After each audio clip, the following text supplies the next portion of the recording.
बिस्मिल्लाहिर्रहमानिर्रहीम। अस्सलाम वालेकुम। लास्ट क्लास में हमारी डिस्कशन हुई थी सफिशिएंट अप्रोप्रिएट ऑडिट एविडेंस के हवाले से। हमारा ऑडिट एक बिल्कुल इस तरह चल रहा है जिस तरीके से हम एक कंपनी का प्रैक्टिकली ऑडिट करने जाते हैं।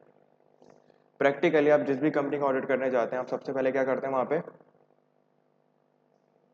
रिस्क आइडेंटिफाई करते हैं। अच्छा, ये कब की बात है? जब आप ऑडिट करने पहुंच गए, उससे पहले ऑडिटर अपॉइंट होने तक की बातें भी हम लोगों ने पढ़ ली हैं। अभी हमारी डिस्कशन चल रही है कि जब ऑडिटर मैदान में आ गया, मैदान जंग में आ गया, अब वहां पे आने के बाद सबसे पहला काम क्या करता है? वो रिस्क आइडेंटिफाई करता है। कैसे? अंडरस्टैंडिंग वगैरह ऑब्टेन करके रिस्क असेसमेंट प्रोसीजर्स परफॉर्म करता है। फिर उसको बहुत सारे रिस्क निकल के आते हैं। अब रिस्क निकल के आया सर, सेल्स में मसला है ओवर स्टेटमेंट का। सर रिस्क निकल के आया कि प्रॉपर्टी प्लांट इक्विपमेंट की इंपेयरमेंट का मसला है। सर रिस्क निकल के आया कि शायद मेरी परचेजेस अंडर स्टेट होने का रिस्क है। तो ये सब रिस्क आए, मैंने इनको पर्चे पे लिख लिया। फिर क्या हुआ कि जब मैं अगले फेज में गया, ये प्लानिंग थी, अब अगला फेज परफॉर्मेंस। परफॉर्मेंस फेज के अंदर अब मैं क्या करूंगा? सर सेल्स पे रिस्क है तो सेल्स पर क्या करना पड़ेगा? रिस्पॉन्ड करने का मतलब नहीं, रिस्पॉन्ड करने का मतलब sufficient and appropriate audit evidence obtain करना है। एविडेंस लेना है ना आपने, तो आपको पता चलेगा कि क्या मेरा जो रिस्क था, जो मेरा खदशा था कुछ बुरा होने का, क्या वो सही था या गलत था।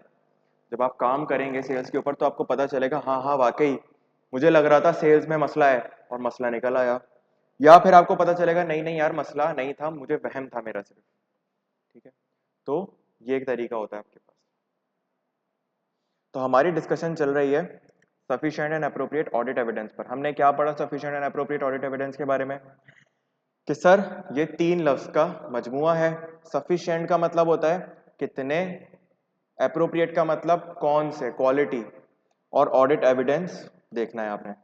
सफिशिएंट कभी भी आपसे सवाल नहीं बोलेगा इस कंपनी का ऑडिट करने गए हो बताओ कितने नंबर ऑफ सैंपल्स देखूं, कभी भी आपसे सवाल नहीं बोलेगा, क्योंकि आप सिर्फ एक पैराग्राफ को पढ़ के नहीं बता सकते कि मैं यहाँ कितने सैंपल्स टेस्ट करूंगा। ये प्रोफेशनल जजमेंट का मैटर है। बिल्कुल आपने company to company, business to business, risk to risk vary कर रहा होगा। तो आपसे अगर कोई सवाल करे यार मैं इस कंपनी का ऑडिट करने गया हूं कितने सैंपल्स देखूं, तो आप क्या बोलेंगे? 10, 5? आप बोलेंगे सर ये डिपेंड करता है, ये डिपेंड करता है किस चीज के ऊपर? उस एंटिटी के इंटरनल कंट्रोल्स के ऊपर, उस एंटिटी के रिस्क असेसमेंट के ऊपर, उस एंटिटी के ऑडिट एविडेंस की क्वालिटी के ऊपर, और उस एविडेंस के मटीरियलिटी, सॉरी, उस एंटिटी की मटीरियलिटी के ऊपर जो आपने डिटरमाइन की है। मेरी मटीरियलिटी इतनी है तो एविडेंस इतने होंगे, मेरे ऑडिट एविडेंस की क्वालिटी ऐसी है तो मैं इतने लूंगा, रिस्क असेसमेंट इतना है तो मैं इतने लूंगा, इंटरनल कंट्रोल अच्छे हैं बुरे हैं तो मैं कितने लूंगा। तो आपसे कोई सवाल करेगा कि क्वांटिटी डिटरमाइन करने के लिए क्या फैक्टर्स कंसीडर करें, तो आप क्या बोलेंगे?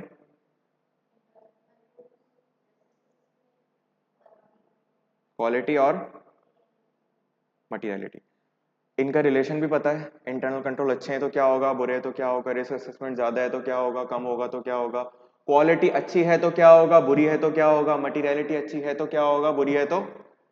ये सब लॉजिकली क्लियर है, तो आपको बताना होगा कि सर ये अच्छा होगा तो इतना होगा, ये बुरा होगा तो ऐसे होगा। ठीक है, सवाल क्लियर है कॉन्सेप्ट? फिर हम आए क्वालिटी के ऊपर कि सर कितने देखने पता चल गया, अब किस क्वालिटी का हमें ऑडिट एविडेंस मिला ये देख लेते हैं। तो हमें पता चला कि क्वालिटी के अंदर दो चीजें आती हैं, एक रेलेवेंट, दूसरा reliable. Sir audit evidence must be relevant, ऐसा नहीं कि मैं सेल्स पे काम कर रहा हूं और मुझे परचेजेस का एविडेंस दिखा रहा है, मैं सैलरीज पे काम कर रहा हूं वो मुझे इलेक्ट्रिसिटी एक्सपेंस का वाउचर दिखा रहा है। दूसरा आपका ऑडिट एविडेंस रिलायबल होना चाहिए। हमने पढ़ा रिलायबल होने के लिए क्या शराइत है, कि अच्छे से अच्छा ऑडिट एविडेंस की निशानियां क्या हैं। सर एक एविडेंस होगा थर्ड पार्टी और एक होगा मैनेजमेंट वाला, तो इन दोनों में से कौन सा ज्यादा रिलायबल है? थर्ड पार्टी वाला। डायरेक्टली वर्सेस थ्रू मैनेजमेंट, सही है। आपको कौन सा एविडेंस ज्यादा रिलायबल लगता है? डायरेक्टली। क्यों? मैनेजमेंट उसको टेम्पर कर सकती है। देखें इस तरीके से सोचें कि हम मैनेजमेंट का ऑडिट करने गए हैं तो वो अपनी गलतियां नहीं बताएंगे, हम उनकी गलतियां निकालने गए। वो अपनी गलतियां नहीं बताएंगे, वो छुपाएंगे। Written form versus oral form, एक चीज मैनेजमेंट लिख के दे रही है, दूसरा वो हमें जबानी बता रही है। Original versus sir original evidence लें या फोटोकॉपी? ओरिजिनल ज़्यादा रिलायबल है। रिटन फॉर्म के ऊपर आपके पास एक पूरा स्टैंडर्ड है, दैट इज रिटन रिप्रेजेंटेशन, कि आप मैनेजमेंट से कुछ बातें लिखवाते हैं स्पेसिफिकली कि यार आप ये बात बोल रहे हो, लिख के दे दो मुझे, आप ये बात बोल रहे हो, लिख के दे दो मुझे। सिर्फ आपके बोलने पर मैं काम नहीं करूँगा, क्योंकि अक्सर क्या होता है प्रैक्टिकली, अब मिसाल के तौर पे मैं अभी गया, सही है, ऑडिट पे, तो वहाँ पर बहुत सारी बातें सुन के आए कि वो कह रहे हैं कि ये मसला है, वो मसला है, हमें तो ये नहीं मिलता, वो सामान नहीं मिलता। ठीक है, मैं आ गया, मैंने आकर बताया, मैंने कहा यार ये मसला है, वो बोल रहा है। कहा अच्छा उन्होंने ये कहा आपसे? मैंने कहा हाँ। उसने कहा कि ईमेल दिखाओ। मैंने कहा ईमेल तो नहीं है। उसने कहा यार वो आपको बोल के आया है सर, उसने आपको बोला और आपने मान लिया, अभी मैं उसको फोन करूंगा वो मुकर जाएगा। तो इसीलिए बराए मेहरबानी आप कोई भी चीज लिखवा लिया करें, लिखवा लिया करें। रेलेवेंट होने के लिए दो चीजें,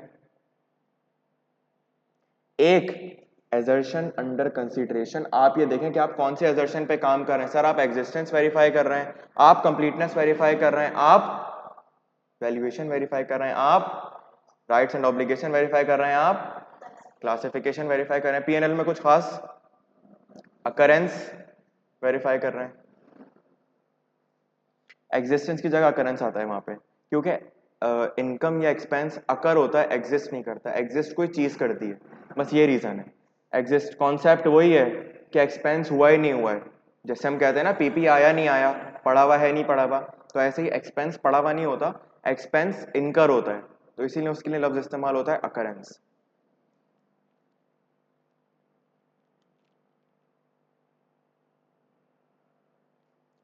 यहीं तक हमारी डिस्कशन हुई थी लास्ट क्लास में। फिर डायरेक्शन ऑफ टेस्टिंग, सर एक जगह से सैंपल लेंगे, दूसरी जगह वेरीफाई करेंगे, ऐसे ही होगा ना वेरिफिकेशन। भाई वो कह रहे हैं कि सेल्स में मसला है, तो हमें देखना है सेल्स की कौन सी एजर्शन में मसला है। सर सेल्स में क्या लग रहा है मुझे, सेल्स का रजिस्टर कंप्लीट नहीं है या सेल्स एग्जिस्ट नहीं करती, दैट इज अकरेंस का मसला। सर पीपी में मसला है, पीपी में किस चीज का मसला है? पीपी एग्जिस्ट नहीं करता, पीपी रिकॉर्डेड नहीं है, पीपी का अमाउंट सही नहीं है, या फिर कोई और मसला। बात समझ आ रही है? तो आपने इस हिसाब से देखना है कि मैंने सैंपल कहाँ से लेना है और कहाँ वेरीफाई करना है। तो that is known as directional of testing, कि मैं इधर से सैंपल लूंगा और इधर वेरीफाई करूंगा कि क्या वो यहाँ पे होता है नहीं होता। बात समझ आ रही है? तो इस जुमले से एक बात पता चल रही है मुझे कि ऑडिट प्रोसीजर बनाने का एक तरीका, अच्छा हमेशा नहीं होगा ये तरीका, हमेशा नहीं होगा, लेकिन जब हम ये एग्जिस्टेंस कंप्लीटनेस वाला काम कर रहे होते हैं तो आपको ये वाला प्रोसीजर काम आएगा। क्या? एक स्टैंडर्ड स्टैंडर्ड तरीका हम ले लेते हैं, दैट इज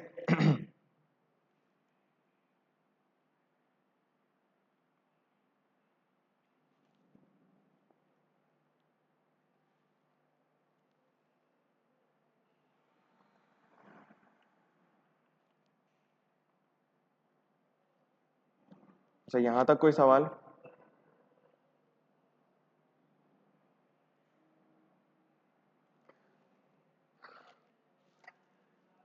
तरीका आपके पास है, select a sample from this, ठीक है,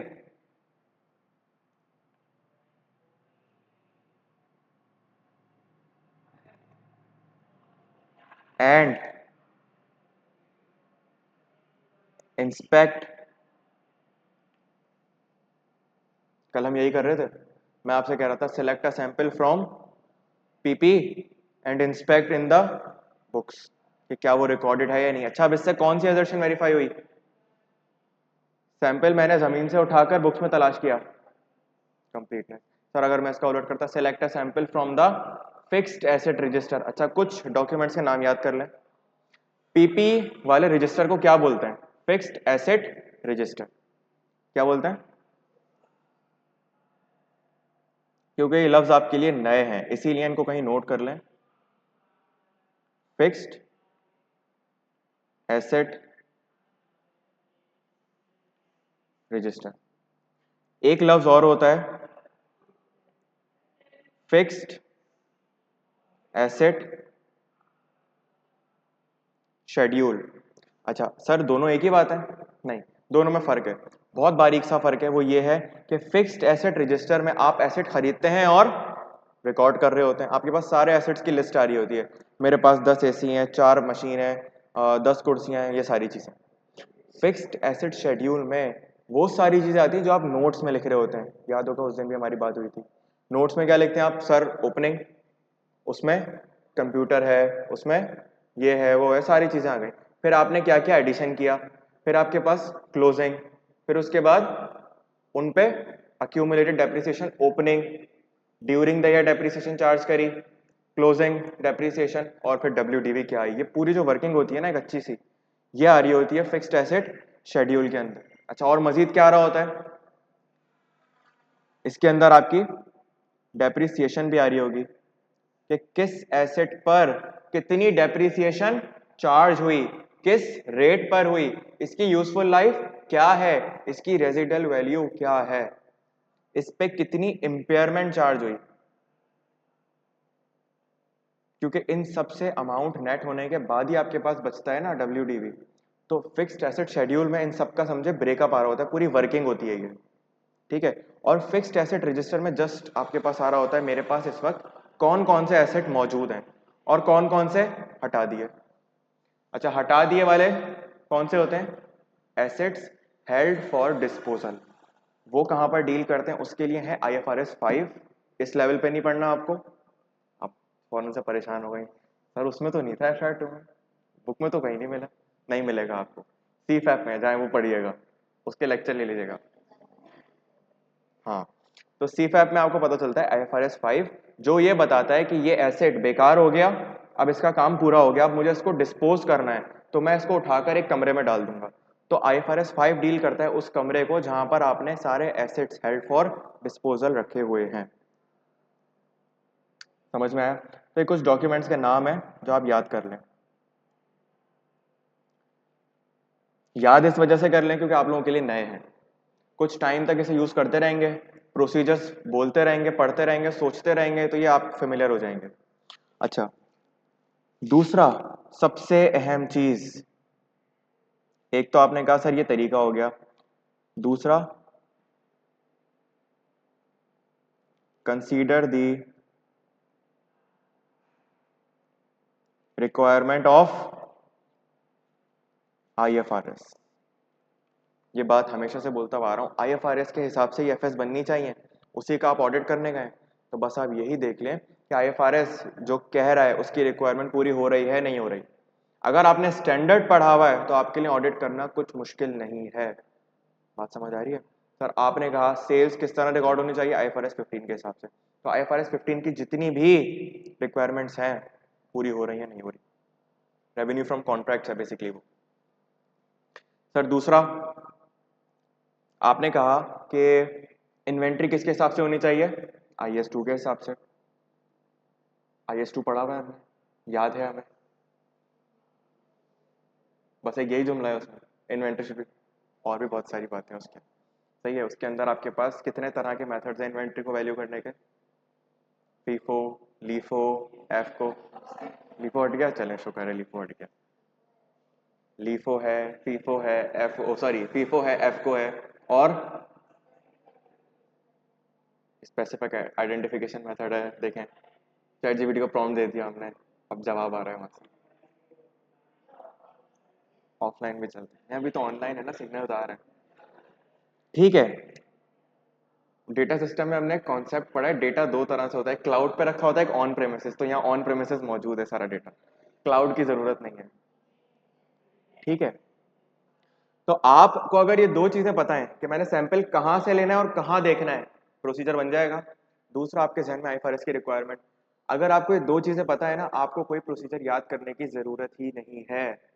कोई प्रोसीजर याद करने, आपके सामने बच्चे बैठे हुए प्रोसीजर रट रहे होंगे, PP के प्रोसीजर क्या है, वैल्यूएशन के, ये वो कर रहे होंगे। आप सोचें PP को कौन सा स्टैंडर्ड डील करता है? कौन सा स्टैंडर्ड डील करता है? कौन सा स्टैंडर्ड डील करता है? IS16। IS16 क्या कहता है? PP को किस तरीके से लाना है, किस तरीके से क्या क्या चीज कैपिटलाइज करनी है, कौन कौन सी चीजें उसमें इंक्लूड करनी है, ये सारी चीजें आपको कौन बताता है? IS-16 बताता है। हो गया ये सारा काम। अब मुझे बताएं, एक स्टूडेंट है जो कि बैठकर IS मतलब PPE के प्रोसीजर याद कर रहा है कि किस तरीके से ऑडिट करूं, और एक स्टूडेंट है जिसे IS-16 पूरा आता है, तो मुझे बताएं दोनों प्रोसीजर्स बना सकते हैं नहीं बना सकते? वो शायद फिर भी कोई भूल जाएगा, लेकिन IS-16 वाले को पता है कि मैंने इस अमाउंट को वेरीफाई कैसे करना है, इसमें क्या क्या चीज कैपिटलाइज होनी चाहिए, देख लूंगा हो रही है नहीं, इसमें सैंपल्स का तरीका देख लूंगा क्या हो रहा है या नहीं हो रहा, इसमें वैल्यूएशन के लिए क्या करूंगा मैं, कौन सी कॉस्ट कैपिटलाइज होनी चाहिए थी नहीं होनी चाहिए थी, डेप्रीसिएशन चार्ज किस रेट पे होनी चाहिए थी, डेप्रीसिएशन में एक एस्टीमेट इन्वॉल्व हो रहा है, उस एस्टीमेट को कैसे देखना है वो पढ़ेंगे अभी हम। IS-16 डिस्क्लोजर देने का कहता है, नोट्स जो आप बनाते हैं, तो आपने ये भी चेक करना है कि क्या वो डिस्क्लोजर सही है या नहीं है, क्योंकि सर वो डिस्क्लोजर भी IFRS की रिक्वायरमेंट है, FS में आ रहा है। यही सारे प्रोसीजर्स आप पढ़े होंगे आगे जाके।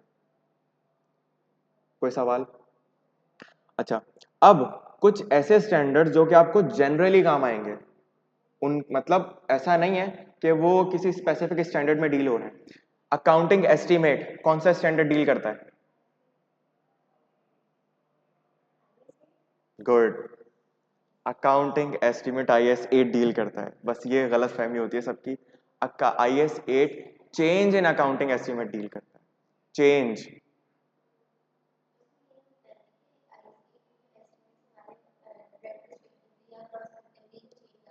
चेंज आ रहा है, तो वो ये नहीं बताता कि अकाउंटिंग एस्टीमेट किस तरह से होना चाहिए, वो ये बताता है कि अगर कोई चेंज आती है तो उसकी अकाउंटिंग कैसे करनी है, किसको रेट्रोस्पेक्टिव किसको प्रोस्पेक्टिव। क्या IS-8 में हमने ये पढ़ा कि डेप्रिसिएशन किस रेट से होनी चाहिए? वो कहाँ पढ़ा?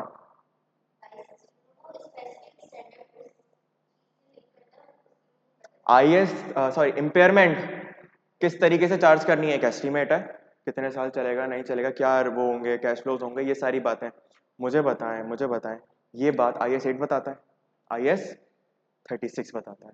तो IS-2 impairment of inventory estimate है, इम्पेयरमेंट ऑफ इन्वेंट्री एक एस्टीमेट है, आपके पास अंदाजा है कि इस इन्वेंट्री की नेट रियलाइजेबल वैल्यू क्या होगी, फ्यूचर में सेलिंग प्राइस क्या होगी, ये सारी बातें ये IS-8 बताता है, IS-2 बताता है। तो ये एक सबके साथ होता है, टेंशन की बात नहीं, परेशान नहीं हो। तो ये बुनियादी फर्क है। हमें लगता है कि IS-8 एस्टीमेट्स को डील करता है, वो एस्टीमेट्स के चेंज को डील करता है। एस्टीमेट्स को कौन डील करता है? हर रेलेवेंट।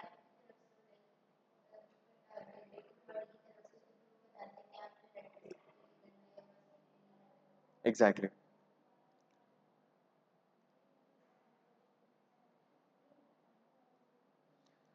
ठीक है, हाँ हाँ, ऑनलाइन वाले हजरात क्लियर है आपको?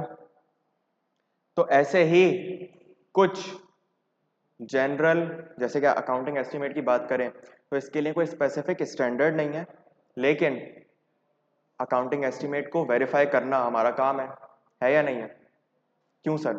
सर अकाउंटिंग एस्टीमेट हर जगह घुसा हुआ है, तो उस एस्टीमेट का रीजनेबल होना जरूरी है। अच्छा, एस्टीमेट एक कोई लॉ नहीं है, एस्टीमेट क्या है? एक अंदाजा है। एस्टीमेट लफ्ज का मतलब ही है कि मैं एस्टीमेट कर रहा हूँ, अंदाजा लगा रहा हूँ, सही है। तो जब मैं अंदाजा लगा रहा हूँ, इस सूरत में क्या होगा, वो अंदाजा सही भी हो सकता है, वो अंदाजा गलत भी हो सकता है। अब ऑडिटर का काम क्या है, वो ये असेस करे कि क्या ये अंदाजा सही है या सही नहीं है। इनहेरेंट रिस्क है, लेकिन छोड़ेंगे नहीं, फ्रॉड भी इनहेरेंट रिस्क है, छोड़ देंगे, सैम्पलिंग भी इनहेरेंट रिस्क है, छोड़ेंगे नहीं, गुंजाइश है, लेकिन इसका मतलब ये नहीं कि आप अपना काम छोड़ दें। अब सबसे पहले पढ़ते हैं अकाउंटिंग एस्टीमेट के बारे में। अब अकाउंटिंग एस्टीमेट को डील करता है आइजा 540। ये मैं बात कर रहा हूं किसकी? ऑडिट वाले स्टैंडर्ड की, नॉट अकाउंटिंग वाले स्टैंडर्ड की।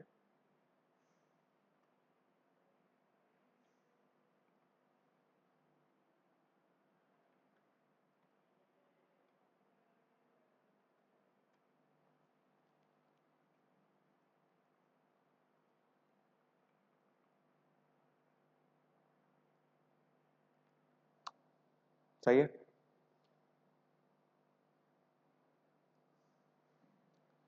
मुझे एक बात बताइए कि आप एस्टिमेट्स की, अच्छा अब ये स्टैंडर्ड आपके कोर्स का पार्ट नहीं, मजे की बात, लेकिन फिर भी पढ़ेंगे हम।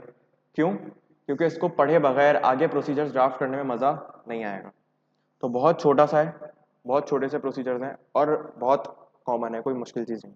सबसे पहले मुझे बताएं कि एस्टिमेट को आप एवेल्युएट करने जा रहे हैं। अब समझें आप कर क्या रहे हैं। आप ये देख रहे हैं कि सर मैनेजमेंट ने डेप्रिसिएशन रिकॉर्ड किए लेट से 1000 रुपए की। कैसे? तो मैनेजमेंट ने बताया देखो 1 लाख रुपए का एसेट खरीदा या 1,10,000 का करता। 1,10,000 का एसेट खरीदा, इसमें से 10,000 क्या माइनस करी? Residual value. सही है। और इसको डिवाइड कर दिया 100 सालों पे, 10 सालों पे। 100 सालों पे करेंगे तो 1,000 जवाब आएगा। सही है। क्या जवाब आया? अब मुझे बताएं, अब मुझे बताएं कि ऑडिटर का काम क्या है।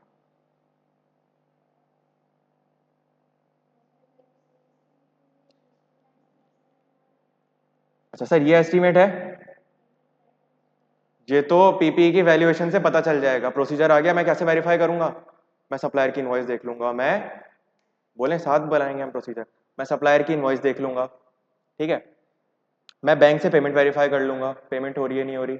हो सकता है इनवॉइस में 1,10,000 हो, पेमेंट 90,000 की जा रही हो। बात समझ आ रही है? सर ये 10,000 रुपए बैंक से वेरीफाई होंगे? सर ये तो बिकेगा भी पता नहीं 100 साल बाद। 100 साल तक मैं इंतजार करूं ऑडिट रिपोर्ट रोक के? नहीं, सिर्फ 10,000 रुपए के। ये तो एक एस्टीमेट है। तो अब मैं क्या करूंगा इस सूरत में? इस एस्टीमेट को इवेल्युएट करूंगा ना। इसी के लिए तो मैं ये आयजा 540 पढ़ रहा हूँ। कैसे देखूंगा कि ये 10,000 सही है या नहीं है, ये अंदाजा सही है या नहीं है। ये 100 रुपए की यूजफुल लाइफ, ये एसेट 100 साल चलेगा या नहीं चलेगा? क्या ये कहीं लिखा हुआ है? नहीं लिखा हुआ। क्या करें इस सूरत में? ये एक एस्टिमेट है, मैनेजमेंट का अंदाजा है, तो मैं इस अंदाजे को इवेल्युएट करूंगा क्योंकि ये क्या है? एक एस्टिमेट। अब मुझे एक बात बताएं, ये मैंने वेरीफाई कर लिया, वो पीपी वाले तरीके से वैल्यूएशन देख ली और बैंक से पेमेंट देख ली, तो 1,10,000 वेरीफाइड है। गौर कीजिएगा।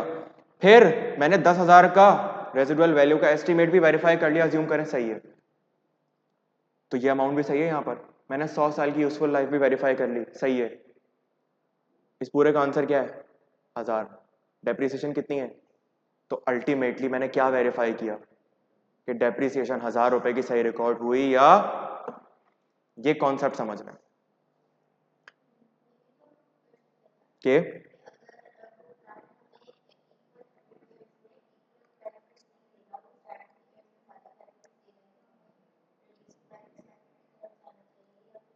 एग्जैक्टली ये सब देख रहे होंगे आप। अब यहाँ पे स्ट्रेट लाइन कर दिया मैंने, सर ये तो आरबीएम पे होना चाहिए, तो आप जस्टिफाई करें, वो जस्टिफाई करेंगे किसकी जस्टिफिकेशन सही है, एस्टिमेट किसका सही। तो सबसे पहली चीज तो आपको यही देखना है ना कि ये 10,000 किस बुनियाद पर आए, और वो कैसे देखते हैं? obtain an understanding of the management process to calculate the estimate। सबसे पहले आप क्या करें, आप मैनेजमेंट का तरीका समझ लें ना। देखें वेरीफाई करना है तो क्या करेंगे? सबसे पहले मैनेजमेंट का तरीका समझेंगे या नहीं, या अपनी होशियारी करेंगे?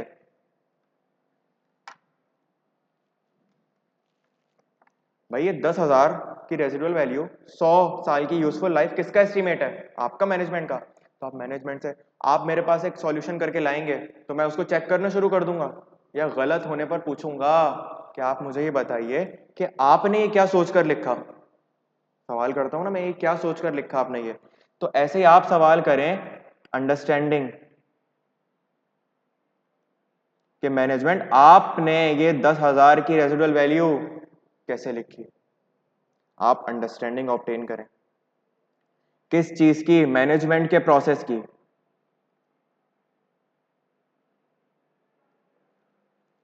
To record estimate. अच्छा शर्त क्या है कि एस्टीमेट मेरे हिसाब से होना चाहिए? आरबीएम मेथड, एसएलएम मेथड, या कौन सा था? यूनिट्स ऑफ मेथड, और कौन सा था, सम ऑफ डिजिट मेथड। क्या ये मेरी मर्जी है, किसकी रिक्वायरमेंट है? सही बोले नहीं, सही बोले, प्लांट की नहीं, नहीं, आईएफआरएस स्टैंडर्ड बताता है ना कि किसकी कितनी होनी चाहिए।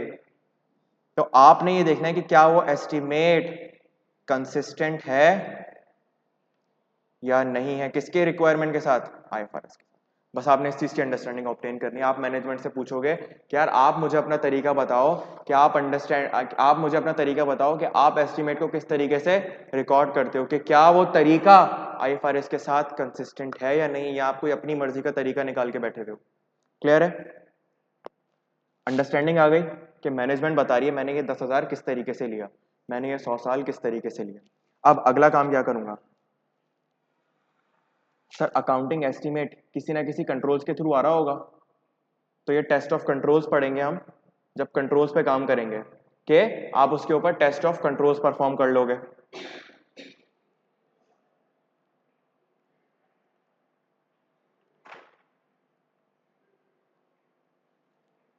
ये एसी हवा कर भी रहा है, नहीं कर रहा ठंडक, क्योंकि महसूस नहीं हो रही ठंडक।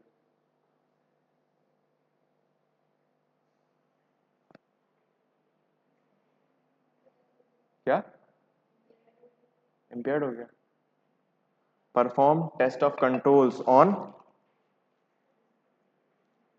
Accounting estimate. रिस्क क्या है? इम्पेयर्ड हो गया, रिस्क क्या है? बच्चे इम्पेयर्ड ना हो जाए कहीं।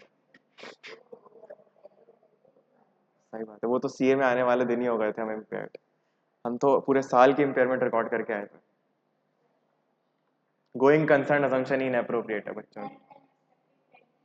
हाँ लाइफ टाइम। क्या? नहीं अभी डिस्पोजल नहीं करा ना, अभी हमने उसको नॉन गोइंग कंसर्न पे एफएस बना दी, बच्चों के चलने के इम्कान ही नहीं है, बस खत्म। टेस्ट ऑफ कंट्रोल्स करें आप उसके ऊपर। अच्छा टेस्ट ऑफ कंट्रोल्स कैसे करने, या इंटरनल कंट्रोल वाले उसमें पढ़ेंगे। यहाँ पर इतनी बात समझ लें कि जब आपने अंडरस्टैंडिंग ली तो एस्टिमेट भी किसी ना किसी कंट्रोल के थ्रू आ रहे हैं, कंट्रोल से गुजर के आ रहे हैं, तो अगर वो कंट्रोल सही है तो एस्टिमेट भी सही होगा। अगला काम सर, डेप्रिसिएशन यूज निकालने में, इम्पेयरमेंट निकालने में, ये एस्टिमेट्स हैं, इनको निकालने में अजम्पशंस यूज करी होंगी मैनेजमेंट ने।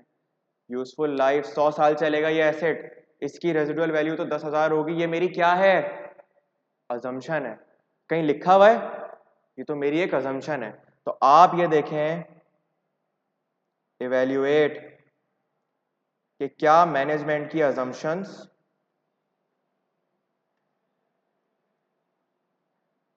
रीजनेबल है या नहीं। मैं सिर्फ कीवर्ड्स लिख रहा हूं, इवेल्युएट, अजम्पशंस, रीजनेबल। आपने एक जुमला लिखना है कि the auditor should evaluate the assumptions that whether they are reasonable or not, इस तरीके से जुमला बना के रखना है। अच्छा सर, इम्पेयरमेंट एक एस्टिमेट है, एनआरवी एस्टिमेट है। सर इम्पेयरमेंट में, एनआरवी में कुछ चीजें यूज होती हैं, that is future cash flows. NRV में क्या चीज यूज होती है? Future selling price. Sir depreciation में यूज होता है क्या? रेजिडुअल वैल्यू यूज होती है। सर मुझे एक बात बताएं, मुझे एक बात बताएं कि ये जो रेजिडुअल वैल्यू है, आज कोई ना कोई एसेट तो ऐसा होगा ना जो कि एक्सपायर होने वाला होगा, तो कभी ना कभी मैनेजमेंट ने इस एसेट की रेजिडुअल वैल्यू निकाली होगी, आज वो डिस्पोज ऑफ होने जा रहा है। तो आप वो देख लें कि मैनेजमेंट की उस वक्त की अजम्पशन सही है या नहीं है। किसको? कैलकुलेशन वाला पॉइंट है ये कैलकुलेशन वाला पॉइंट है। सवाल क्या है कि वो फ्यूचर कैश फ्लो, मैनेजमेंट कह रही है इम्पेयरमेंट कैलकुलेट करते वक्त कि भाई मैं हर साल इस एसेट से लाख रुपए कमाऊंगी, सही है, ऑडिट चल रहा है 3 महीने का, तो एक साल में लाख कमाने हैं, गौर कीजिएगा। अगर मैनेजमेंट बोल रही है कि मैं एक साल में 1 लाख कमाऊंगी, तो अभी 3 महीने तो हो चुके हैं ऑडिट करते हुए, तो कितने हो जाने चाहिए एक अंदाजे के मुताबिक? तकरीबन 34,000। तो आप ये चेक कर लें कि क्या आपने अभी इस एसेट से 34,000 कमाए नहीं कमाए। अगर 34,000 कमा लिए तो मतलब ये एस्टिमेट। एक और एग्जांपल लेते हैं। सर मैनेजमेंट ने बोला मेरी इन्वेंट्री की एनआरवी फ्यूचर सेलिंग प्राइस आ रही है लेट से 100 रुपए। 3 महीने में एक प्रोडक्ट तो बिकी होगी ना, बल्कि एक क्या 10 बिक गई होंगी। तो आप ये वेरीफाई कर लें कि वो कितने पे बिकी है, वो 110 पे बिकी है, वो 111 पे बिकी है, या वो 90 पे बिकी है, या वो 80 पे बिकी है। अगर 100 पे या उससे ऊपर बिकी है तो मसला नहीं है, सही वैल्यू किया हुआ है। अगर 90 या 80 पे बिकी है तो सर 100 110 पे 111 पे मसला क्यों नहीं है? ये भी तो गलत है। स्टैंडर्ड है सर, रिस्क कहां है? अच्छा मसला कहां है? मसला कहां है? क्या मैनेजमेंट ऐसा करेगी कि 110 वाली चीज को 100 पे रिकॉर्ड करेगी? नहीं करेगी। मैनेजमेंट की तो कोशिश ही ये होगी। और दूसरा अकाउंटिंग क्या कहता है? अकाउंटिंग ये कहता है कि आपके शेयर होल्डर्स को आपकी इनकम कम से कम नजर आनी चाहिए और एक्सपेंस, ताकि उनमें एक्सपेक्ट लॉजिकली सोचे। पहले मैं आपको सुनहरे ख्वाब दिखाऊं, ये देखें इतना अच्छी कंपनी चल रही है, ये प्रॉफिट आ रहा है, ये हो रहा है, वो हो रहा है, पीछे कुछ भी ना हो। ऐसा नहीं होना चाहिए। तो इसीलिए अकाउंटिंग कहता है कि आपने मैनेजमेंट शेयर होल्डर्स को अच्छी अच्छी बातें नहीं बतानी, बुरे से बुरा बताना। तो इसमें से क्या बात पता चली मुझे? सर आप सब्सिक्वेंट कहते हैं इसे, क्यों? ये मेरा ड्यूरिंग द ईयर है जिसका मैं ऑडिट कर रहा हूं, और ये कहलाता है उसका सब्सिक्वेंट ईयर। सही है, ये कहलाता है उसका subsequent year. Sir subsequent year में ही तो पता चल रहा होगा कि कितने कैश फ्लोज आ रहे हैं नहीं आ रहे। सर सब्सिक्वेंट ईयर में ही तो पता चल रहा होगा सेलिंग प्राइस क्या है, फ्यूचर कैश फ्लोज क्या है, एसेट कोई अगर पिछले साल का है या पुराने एस्टिमेट्स हैं तो उनकी रेजिडुअल वैल्यू क्या आ रही है, सब पता चल रहा होगा। तो सर इसीलिए वो कह रहा है कि आप क्या करें, आप क्या करें, आप सब्सिक्वेंट इवेंट प्रोसीजर्स परफॉर्म करें ये वेरीफाई करने के लिए कि क्या मैनेजमेंट का ये एस्टिमेट सही है या नहीं। एस्टिमेट फ्यूचर के हवाले से, तो आप वो कह रहा है कि आप फ्यूचर में जाके चेक कर लें। अब फ्यूचर 10 साल वाला नहीं, अगले 3 महीने आप वहीं तो बैठे हुए हो, उस 3 महीने में जितना हो सके वेरीफाई कर लो। तो परफॉर्म सब्सिक्वेंट प्रोसीजर्स।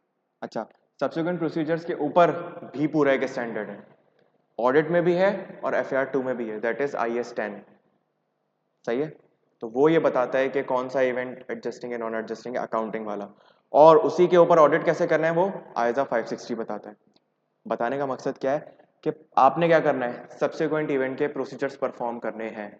और क्या हो सकते हैं वो मैंने आपको बता दिए कि आपने ये वेरीफाई कर लिया कि वो फ्यूचर में जो सेलिंग प्राइस है वो उतनी है या नहीं है, वो future cash flow management lakh रुपए कह रही है 34,000 है या नहीं है, क्योंकि एक साल के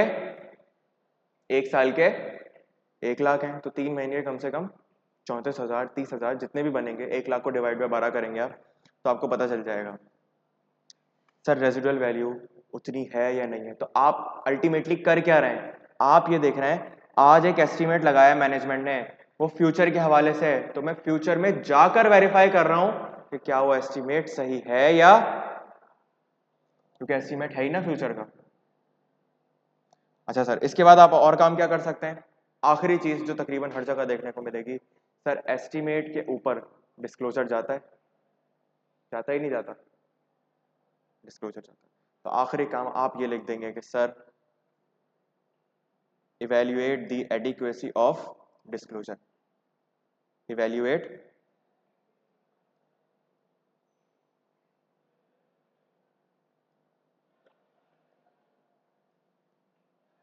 अच्छा डिस्क्लोजर क्या है? आप कोई चीज डिस्क्लोज करें, कोई चीज कम्युनिकेट करें, कोई चीज बता रहे हैं, ठीक है। मुझे एक बात बताएं, क्या डिस्क्लोजर रीजनेबल होगा? मैंने लफ्ज एडुकेट इस्तेमाल किया है, मुनासिब। डिस्क्लोजर एडिक्वेट होता है, डिस्क्लोजर रीजनेबल नहीं होता। सही है, तो ये कुछ की वर्ड्स हैं जो मैं यहाँ लिख रहा हूं और आपने अपने जहन में भी रखना है। इस तरीके से आप प्रोसीजर ड्राफ्ट कर रहे हो, इसमें कोई सवाल, ये स्टैंडर्ड इतना ही था बस, इसमें इतने ही प्रोसीजर्स हैं, कोई बात जो इसमें ना, इसमें इतने ही प्रोसीजर्स थे। मैंने बताया ये बहुत छोटा सा एक स्टैंडर्ड है, लेकिन आपके इस लेवल पे रखा नहीं गया, लेकिन पढ़ाना जरूरी है मुझे लगता है। करते हैं, पूछ लीजिएगा अपने साथ वालों से, जो भी ऑडिट पढ़ रहे हैं वो बैठे हुए प्रोसीजर्स रटते रहेंगे। बट वैसे ही कोई कहीं मिले चलते फिरते ऑडिट पढ़ते, हाँ ऑडिट, हाँ तो पूछ लीजिएगा प्रोसीजर कितने हो गए, मैं इतने याद कर लिए। लेकिन ये बात बहुत कम लोग जानते हैं कि प्रैक्टिकली, अब मुझे बताएं ये प्रोसीजर्स हैं, अभी मैं आपको और प्रोसीजर्स दिखाऊंगा, क्या मैं ये बुक फॉर्म में लेके जाऊंगा अपने साथ? वो बोलेंगे पीपी पे काम कर रहे हैं, बोलूंगा अरे यार एक मिनट रुको, बुक खोलो, पीपी पे क्या काम करूं, ऐसे थोड़ी, लॉ थोड़ी है, बात समझ आ रही है? तो मुझे उन्होंने कहा पीपी पे काम करना है, सही है, तो मैं क्या करूंगा, मैं कहूंगा पीपी आ रहा है, ये प्रैक्टिकली ऑडिट कैसे होता है बता रहा हूँ, पीपी आ रहा है, या चलें डेप्रिसिएशन वाली बात, डेप्रिसिएशन आ रही है 1000 की, बोलेंगे इसको वेरीफाई करो, बोलूंगा ठीक है, मैं देखूंगा ये 1000 कैसे आया, ये ऐसे आया, अच्छा 1000 ऐसे कैलकुलेट हुआ, तो इन हजार्स में जो वर्किंग यूज हुई है क्या वो सही है या नहीं, पहले मैं चेक करूंगा ये फिगर्स, 1,10,000 सही है या नहीं है, 10,000 ठीक है या नहीं है, 100 साल ठीक है या नहीं है, वेरीफाई कर लिया, फिर इनकी मैथमेटिकल एक्यूरेसी चेक कर लो रिकैलकुलेट करके, तो आपने अल्टीमेटली पूरी की पूरी डेप्रिसिएशन को वेरीफाई कर लिया। ऐसे हो रहा होता है प्रैक्टिकली ऑडिट, और सारे यही प्रोसीजर्स हो रहे होते हैं जो आप पढ़ रहे हैं, बस बच्चे ये समझते हैं ये अलग है वो अलग है, और ऐसा नहीं है। कॉन्सेप्ट क्लियर रखेंगे तो आप चीजों को रिलेट कर पाएंगे। आखिर में इंशाल्लाह आपको एक पूरी कंपनी की ऑडिट फाइल दिखाऊंगा, वर्किंग पेपर्स, जिसमें प्लानिंग भी, परफॉर्मेंस भी, रिपोर्टिंग भी, किस तरीके से क्या होता है सब आ रहा होगा, प्रैक्टिकली कैसे होता है वो आ रहा होगा उसके अंदर। अच्छा, इसमें कोई सवाल, कोई बात जो ना समझ आई हो?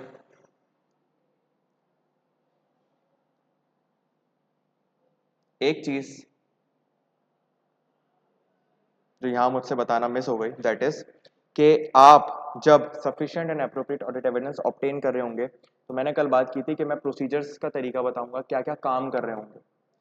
सर हमने पढ़ा था रिस्क असेसमेंट में हम क्या करते हैं, क्या करते हैं, अंडरस्टैंडिंग लेते हैं, कैसे लेते हैं, कैसे लेते हैं, ये तो मकसद है, ऑब्जेक्टिव है, अंडरस्टैंडिंग लेनी है, तो अंडरस्टैंडिंग का सोचा, अंडरस्टैंडिंग आ गई, कैसे लेते हैं, रोड मैप क्या है, कुछ पढ़ा था हमने, रिस्क असेसमेंट प्रोसीजर्स वो क्या क्या थे, इंक्वायरी थी, इंस्पेक्शन थी, एनालिटिकल, तो इसी तरीके से वहां 4 थे, यहाँ 7 हैं, वहां पर, यहाँ पर भी कुछ प्रोसीजर्स आप परफॉर्म कर रहे होंगे, यही जो मैंने कहा ना, अंडरस्टैंडिंग ले लो, रिकैलकुलेट कर लो, टेस्ट ऑफ कंट्रोल्स कर लो, ऑब्जर्व कर लो, इंक्वायर कर लो, इंस्पेक्ट कर लो, तो ऐसे ही कुछ जेनेरिक लफ्ज यहाँ भी हैं, वो बताना रहेगा आपको, वो क्या है।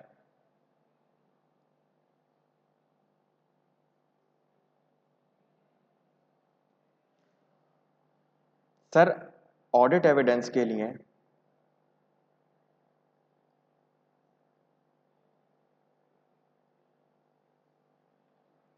मुझे एक बात बताएं, आपने कहा सर मैं वहां जाके इंक्वायरी करता हूँ रिस्क असेसमेंट के लिए, रिस्क आ गया निकल के, जब उस पर काम करना है तो जरा गौर कीजिएगा, हमने एस्टीमेट पढ़ा अभी, एस्टीमेट पढ़ा, एस्टीमेट में आपने कहा कि मैं क्या करूंगा, सबसे पहला काम, अभी पढ़ा है, सबसे पहला काम क्या करूंगा एस्टीमेट में, सबसे पहला काम देखने से भी पहले पूछताछ, सीआईडी पहले क्या करती है, आप सीआईडी वाले हैं, अपने आप को क्यों कहीं, हाँ हाँ प्रोफेशनल स्केप्टिसिज्म एक सोच है, लेकिन सीआईडी प्रोफेशनल स्केप्टिसिज्म के बाद जब केस में घुसती है सबसे पहला काम क्या करती है, क्या पकड़ते ही मारना शुरू कर देती है, दरवाजे तोड़ना शुरू कर, इंक्वायरी सबसे पहला काम क्या करती है, आपने भी सबसे पहला काम क्या किया, obtain the understanding from management process to record the estimate, तो आप भी सबसे पहला काम क्या करेंगे, और सीआईडी भी यही करती है, वो भी ऑडिट ही कर रही होती है, इंक्वायरी। सर पूछताछ कर ली, पूछताछ करने के बाद अब आपको कुछ फिगर्स मिलेंगी, सही है, कौन कौन सी, यही डेप्रिसिएशन वाली, ये वर्किंग्स वाली। तो इन पर मैंने कहा आप क्या कर लेंगे, इनको रिकैलकुलेट कर सकते हैं।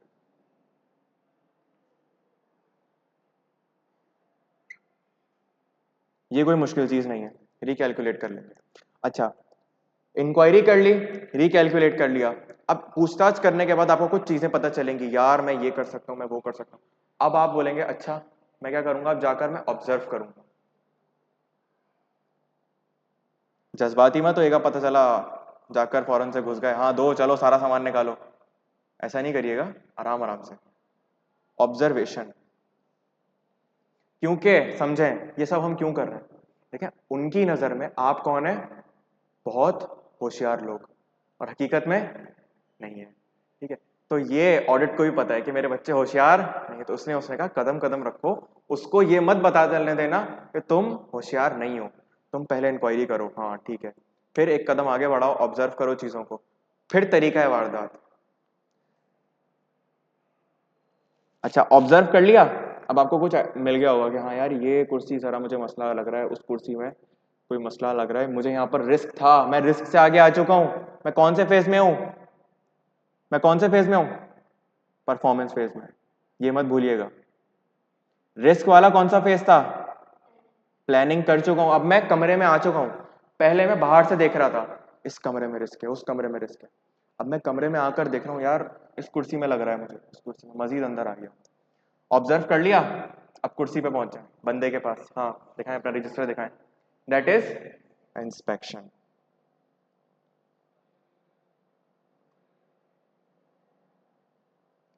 इंस्पेक्शन कर ली, इसके बाद आप क्या करेंगे,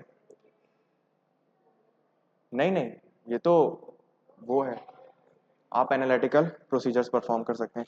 अच्छा, मैंने आप लोगों को एनालिटिकल प्रोसीजर्स का एक और नाम बताया था, substantive analytical procedures. Basically substantive के अंदर ही निकलते हैं टेस्ट ऑफ डिटेल्स और सब्सटेंटिव एनालिटिकल प्रोसीजर्स। तो इसके बारे में ज्यादा नहीं सोचना अभी, क्यों, क्योंकि ये मैंने बताया स्टैंडर्ड पढ़ेंगे पूरा।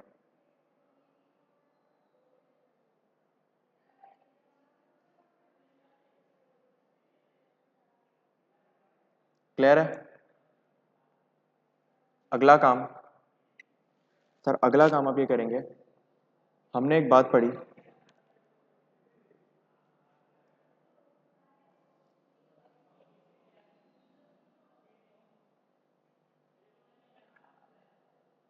ये वाली बात, थर्ड पार्टी से कैसे पूछूं, एक्सटर्नल कंफर्मेशन। थर्ड पार्टी से राब्ता करने का तरीका एक्सटर्नल कंफर्मेशन। तो ऑडिट एविडेंस परफॉर्मेंस जब आप ऑब्टेन कर रहे हैं तो आप एक और काम करेंगे, आप लोगों को एक्सटर्नल कंफर्मेशन भेजेंगे। क्यों भेजनी पड़ रही है सर ये, क्योंकि मेरी ऑडिट की क्वालिटी का सवाल है। क्वालिटी ये कहती है कि evidence obtained from third party is more reliable then evidence obtained through management. Sir अगला काम क्या करेंगे आप, आपने कुछ चीजें देखी तो अब आप उसके ऊपर री परफॉर्मेंस करना शुरू कर दें, री परफॉर्मेंस करना शुरू कर दें कि क्या ऐसा वाकई है या नहीं है।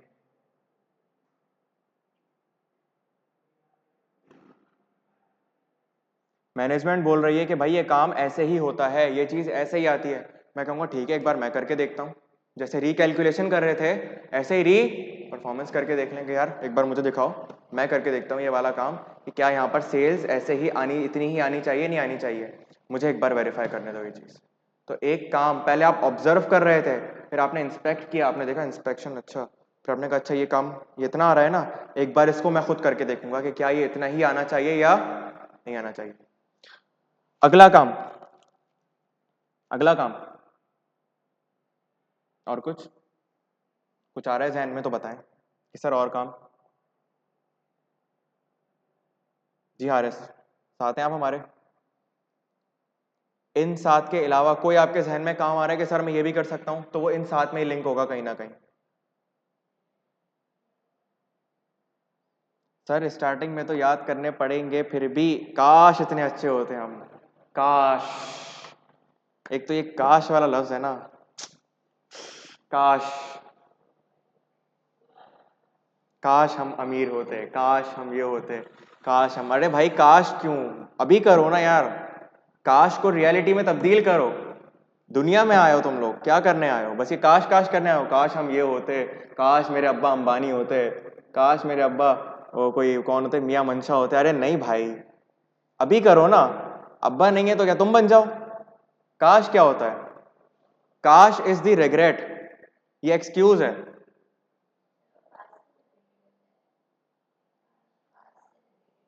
काश पास्ट से रिलेटेड नहीं हो, ये क्या था, ये कौन सी इसमें मोटिवेट कर दिया आपने सर, तो हाँ भाई मोटिवेट ही करूंगा ना। देखें, काश एक होता है, एक आप ऐसी चीज के लिए कहते हैं जो आप कह रहे हैं यार ये तो अब हो ही नहीं सकता, इफ नहीं, हाँ मतलब हो ही नहीं सकता यार, अगर ऐसा होता तो के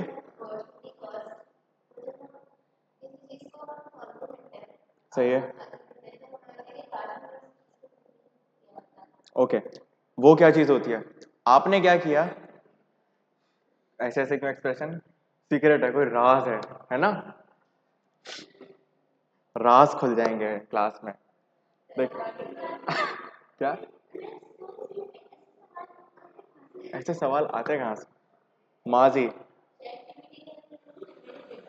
याद है माजी अजाब है मोहसिन।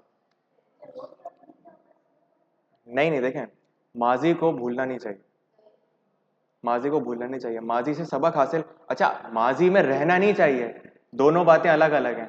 सुन रहे हैं हारिस? माजी को भूलना भी नहीं चाहिए, माजी में रहना भी नहीं चाहिए। माजी को याद रखें एज अ लेसन, कि यार मेरे साथ ये हुआ था और मैंने इससे ये सीख लिया, अब मुझे इसी में पड़े नहीं रहना कि यार पेपर फेल हो गया। नहीं भाई, सीख लिया, आगे बढ़ जाओ। ऐसा भी नहीं कि माजी अरे हो गया भाड़ में जा, चलो आगे चलो, ऐसा भी नहीं करना। सीखा और आगे बढ़ गए। और जहां तक बात है आपकी कि सर फॉरगो करते हैं अपॉर्चुनिटी कॉस्ट, तो होता क्या है, आप एक पॉइंट पे खड़े होते हैं, दो रास्ते हैं आपके पास, आप एट अ टाइम दोनों पे नहीं चल सकते, आपको किसी एक को फॉरगो करना है और किसी एक को, जी फास्ट चल रहा है आप लोगों का क्या? मैंने अलाउ किया है इनको मोटिवेट करने के, मोटिवेट ही कर रहे हैं। सलाम वालेकुम, क्या हाल है? अल्हम्दुलिल्लाह, रिकॉर्डिंग चल रही है, बैठ जाएं। नहीं नहीं, इसमें नहीं आ रहे होंगे आप, ये कैमरा इधर, बैठ जाए भले, मसला नहीं है। तो ये आपके सीनियर स्टूडेंट्स हैं, इन्होंने पिछली दफ़ा ऑडिट पढ़ा था और ये ढाई ढाई घंटे पढ़ते थे, बताएं इनको। और ये बच्चे, लेकिन दोनों पास, तीनों पास हुई है, बताएं। इनकी मेहनत नहीं थी, मेरी मेरी मेहनत थी। Thank you so much. आपने रात को जब मैसेज किया था ना कि इज्जत वाला वीजा लेके आना, उसके बाद जो मेरी मतलब हुई है, मुझे समझ रहा था कि यही डर था कि इनको मुझे मेरे रिजल्ट दिखानी, सर हमारी की टेंशन नहीं थी मुझे। मैंने कहा से रिजल्ट बुरा आता ना, मैं ब्लॉक कर देता सबको। वो करते थे, हम भी कर वही रहे थे, लेकिन ऐसे ऐसे हालात नहीं होने देंगे हमें। चलें, शुक्र है, मुबारक हो आप लोगों को। अब इंडक्शन में सारा हमारा साथ दीजिए था, इसलिए हम बैठे रहने, पता नहीं क्या ही होगा, हम केवल दिन होगी केपीएमजी ने ओपन नहीं की? नहीं की, पीडब्ल्यूसी का टेस्ट मुश्किल है, वो काम है, ये मैं बुलाता नहीं है, हम सब हमारे वक्त में इनको करना है। डीमोटिवेट कर दिया, मैं मोटिवेट कर रहा था। नहीं, कभी ना होता है ना, वो तो मेरे भी करने तो चाहते हैं। कैफ क्वालिफाई करके मजदूरी थोड़ी करेंगे। उसके आगे मुझे वो बेचारे, मैं उनको मोटिवेट कर रहा हूँ, आप ऑडिट ये करेंगे, आप ऑडिट वो करेंगे, आपने कह दिया वो जा ही नहीं सकते फर्म में। नहीं करवाना बस, और उसके बाद चार चार लग जाएंगे। ऑडिट तो हो जाएगा, फर्म में नहीं जाएंगे, आप ये बोल रही हैं आगे। मैं तरीका केपीएमजी ने ओपन नहीं किए? उन्होंने लास्ट टाइम की तरह जो उठा लिया, क्या करेंगे वो? केपीएमजी का एचआर मैनेजर अच्छा नहीं है। जो गए वो तो कहते हैं आगे क्या चिल कर रहे हैं? हाँ कहते हैं केपीएमजी का तो यूसुफ आदिल बहुत अच्छी आते है, ऐसे मेरा बात डिपार्टमेंट बहुत अच्छा है, करेंगे, मेरा डिपार्टमेंट बहुत अच्छा है। क्या पता हम भी वही आ जाए, उन्होंने ही ओपन की गई उसके बाद है और पीडब्ल्यूसी में उनका टेस्ट थोड़ा क्या यूसुफ आदिल में जब अप्लाई करें तो उसका एक रेफरेंस नंबर आता है, आपका आईडी आती है, उसका स्क्रीनशॉट याद से ले लीजिएगा। तो उससे ये फ़ायदा होता है कि वो अगर आप मुझे भेजेंगे तो आपका स्टेटस पता चल जाएगा कि कहाँ पर है, आपकी है करीब नियर सिलेक्शन है या नहीं है। तो एचआर वाले से पूछेंगे तो बता देता हूँ। तो वो रेफरेंस नंबर याद से रख लीजिएगा। अच्छा, ठीक है, ओके। तो हमारी डिस्कशन कहाँ थी? अब तो काश, तो काश पे हमारी बात हो रही थी कि देखें, आपके पास दो रास्ते होते हैं, एक या तो इधर चला जाऊं या उधर, दोनों पे नहीं जा सकते। तो आपको एक रास्ता फॉरगो करना पड़ता है। याद है आज माजी अजाब है यार, अब माजी में चली गई, कहीं कहीं माजी याद आ गया, है ना। तो दो रास्तों में से एक रास्ते पे आपको चलना पड़ता है, एक को फॉरगो करना पड़ता है। दैट इज डिसीजन मेकिंग, यार मैं इधर जाऊं या इधर जाऊं। अच्छा, अब आप बाद में रिग्रेट करेंगे ना कि यार काश उस पर चला गया होता, तो आप ये सोचें कि काश वाली चीज उस वक्त एप्लीकेबल थी या नहीं थी। मैं इस पॉइंट पे खड़े होकर सोचूं मैं इधर जाऊं या उधर जाऊं, मैंने एक रास्ता चूज किया है, कुछ सोच समझ के किया होगा ना, या ऐसे ही कर लिया था। तो इसीलिए ये सोचकर किया करें कि अगर बाद में कभी रिग्रेट हो तो मैं अपने आप को कैसे इत्मीनान दे रहा हूं कि यार मैंने सही फैसला किया था। तो ये काश वाली चीज निकाल दें अपनी जिंदगी से, काश ये हो गया होता, काश ये हो जाता, रियलिटी में तब्दील करें। दुनिया नंबर 1 आने वाले को याद रखती है, नंबर 2 वाले को कोई याद नहीं रखता। क्या?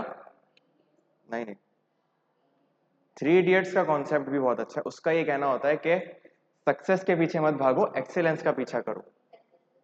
सक्सेस खुद तुम्हारे पीछे आएगी, दैट इज रियलिटी बहुत सारी जगह पे, कि अगर आप एक्सेलेंस का पीछा करेंगे ना तो सक्सेस आपके पीछे होगी।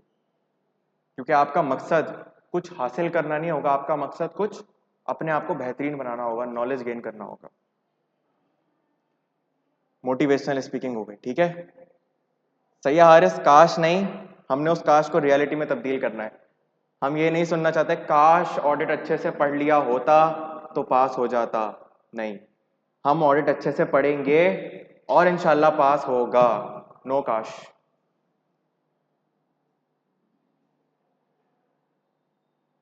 सही है। काश नाम की एक मूवी भी थी मेरे ख्याल से।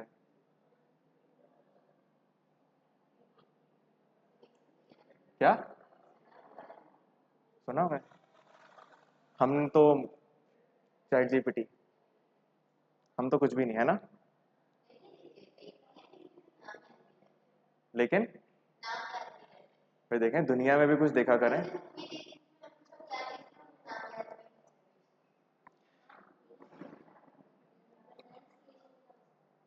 देखें, अपने आप को सिर्फ वहां तक रिस्ट्रिक्ट ना करें, पेपर्स तक, क्योंकि टैलेंट बहुत है। क्या टैलेंट है बताएं, क्या करती है एक्स्ट्रा करिकुलर एक्टिविटीज बताएं। Novel, Lahaul level. कौन से वाले, सालार सिकंदर वाले, यारम कासमी वाले? खुदा का खौफ करें, मुझे नफरत है उस किताब से, मुझे उस पीरे कामिल किताब से नफरत है।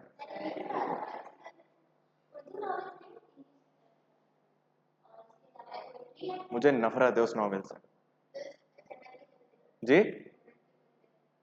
वो भी तो उसी का कोई मॉडल वॉडल पार्ट वार्ट, वही था ना, उसमें भी सालार सिकंदर मनूस।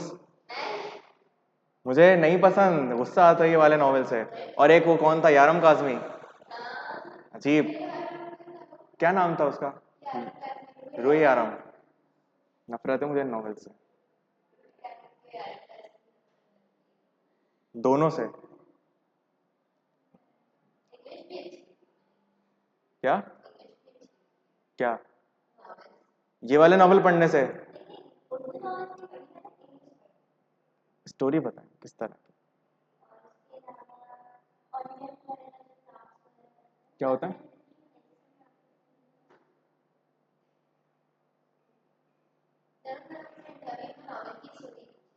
किसने? ये देखिए, ये कुछ इतने,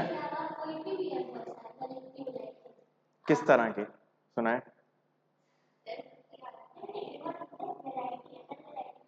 हाँ हाँ, सुनाए सुनाए। ऑनलाइन वाले हजरात भी पढ़ पढ़ के बोर हो गए हैं।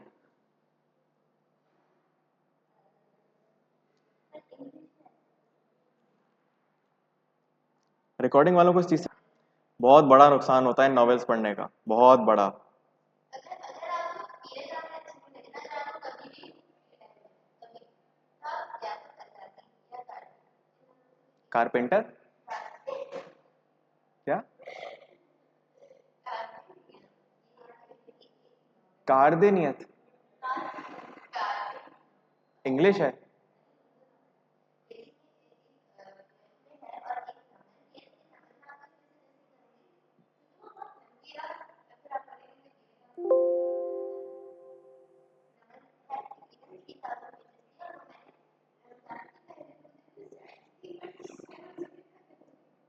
आपको पता है सी फैब के अंदर जो बड़ा सब्जेक्ट है वो कौन सा है? सी फैब 2 का है कॉर्पोरेट लॉ। उसमें एक होती है कंपेंडियम यूज, उसमें पूरे पूरे कानून लिखे हुए हैं। उसके पेजेस पता है कितने हैं? 1012। उससे 3 गुना ज्यादा। वो 1012 पेजेस पढ़ने में बच्चे को 1 साल लगता है। याद रखिएगा मेरी बात, इन्होंने 3000 किताब पेजेस पढ़े थे 1 महीने में, 3 दिन में। तो वो कंपेंडियम पढ़ी जा सकती है 1 महीने में, ऐसा ही है। अब जहां ये बोले यार लाइबा कंपेंडियम सी लॉ में कॉर्पोरेट लॉ में मसला हो रहा है, आपको पॉइंट दे दिया है मैंने। 1012 पेजेस हैं उसके अंदर। अब देखते हैं वो कितने शौक से पढ़ती हैं आप।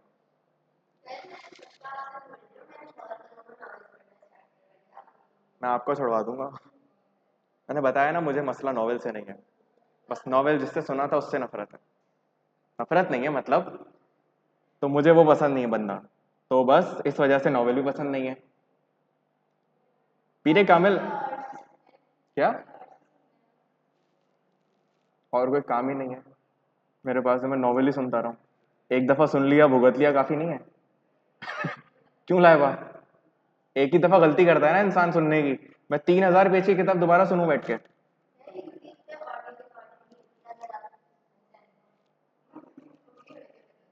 सही बात है।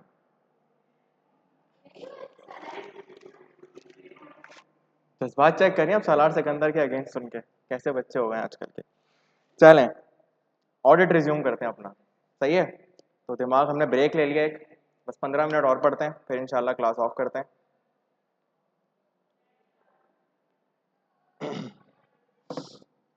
अच्छा, अगला काम, आपने एस्टिमेट्स पढ़ा। अब अगला काम आप करेंगे आयजा 500। मैंने बताया कुछ जनरल स्टैंडर्ड्स बता रहा हूँ मैं आपको, ये कोई बहुत बड़े बड़े स्टैंडर्ड्स नहीं है, कुछ जनरल स्टैंडर्ड्स के प्रोसीजर्स हैं जो आपको जनरली काम आएंगे। मैनेजमेंट एक्सपर्ट और आयजा 620 ऑडिटर एक्सपर्ट दोनों सेम है, बस फर्क क्या है पहले कॉन्सेप्ट समझते हैं इसका। सर आपको वो एग्जाम्पल याद है कि हमने एक एग्जाम्पल ली थी जिसमें एक मैं ऑयल कंपनी का ऑडिट करने गया था, वहां पर मैंने बताया था ऑयल की मेजरमेंट ऐसे नहीं होती जैसे ये कुर्सियां गिन ली, उसमें बहुत ज़्यादा क्या इन्वॉल्व होती हैं, एस्टिमेट्स इन्वॉल्व होते हैं, उसमें फार्मूलाज इन्वॉल्व होते हैं, उसमें आपको ये देखना होता है कि कितनी डेप्थ है कितनी लेंथ है, ये सारी चीज़ें उसमें चाहिए होती हैं। तो उसको वैल्यू करने के लिए शायद एक्सपर्ट की ज़रूरत पड़े। एक और एग्जाम्पल लेते हैं, आपने पेंशन का नाम सुना है? पेंशन का नाम सुना है? पेंशन मिलती है एम्प्लॉयज़ को। अब वो पेंशन कब मिलती है? रिटायरमेंट के बाद। लेकिन उसके पैसे कब कटते हैं? During employment. मसला समझिएगा, ड्यूरिंग एम्प्लॉयमेंट इसको डील करता है IS 19, अभी नहीं पढ़ेंगे बाद में पढ़ेंगे। कॉन्सेप्ट क्या है? पैसे कब कट रहे हैं, मिलेंगे कब, सही है? अब आउटफ्लो यहां हो रहा है, इनफ्लो यहां होगा, तो क्या कैलकुलेशन में मसला है? क्या मैं अभी जो उसको पैसे पे नहीं कर रहा, पैसे मैं बाद में पे करूंगा, तो क्या इस पॉइंट पर एक्सपेंस मानूं उसे जब पे कर रहा हूं? अकाउंटिंग कॉन्सेप्ट क्या कहता है आपका? जब वो एम्प्लॉयमेंट में है मैं उसको पैसे दे रहा हूं, नहीं दे रहा, मैं पैसे जमा कर रहा हूं, और पे कब कर रहा हूं, बाद में। तो मुझे एक सिंपल सा कॉन्सेप्ट बताएं, आपके अकाउंटिंग कॉन्सेप्ट इस चीज की इजाजत देते हैं कि वो ड्यूरिंग द एम्प्लॉयमेंट जब काम कर रहा है मैं उसे पैसे नहीं दे रहा, एक्सपेंस नहीं मान रहा, लेकिन जब वो छोड़ के जा रहा है तब एक्सपेंस मान रहा हूं, और एक साथ उसे मैंने 1 करोड़ का एक्सपेंस दे दिया। या प्रोविडेंट फंड होता है उसमें भी यही होता है कि आप एक साथ 1 करोड़ रुपए दे देते हैं उसे। अब सोचें 10 एम्प्लॉयज छोड़ के गए, 10 करोड़ का एक्सपेंस आ गया, इनकम कितनी है, 8 करोड़ रुपए। अब आपकी बैलेंस शीट नेगेटिव है, क्या ये प्रूडेंस कॉन्सेप्ट इजाजत दे रहा है? तो इस कॉन्सेप्ट को टैकल करने के लिए IS 19 बनाया गया है, जो ये कहता है कि वो खर्चा तो उस टाइम पे हुआ है लेकिन वो एक्सपेंस ड्यूरिंग द एम्प्लॉयमेंट का है, तो उसे आप ड्यूरिंग द एम्प्लॉयमेंट तोड़ तोड़ के एक्सपेंस आउट करो उस 1 करोड़ के खर्चे को। क्यों? क्योंकि वो 1 करोड़ उस एम्प्लॉय ने पूरे 30 साल की सर्विस में करके करके दिया है हमें। अब मुझे एक बात बताएं, वो एम्प्लॉय कब छोड़ के जाएगा? एस्टिमेट है। वो एम्प्लॉय बीच में मर गया? एस्टिमेट है।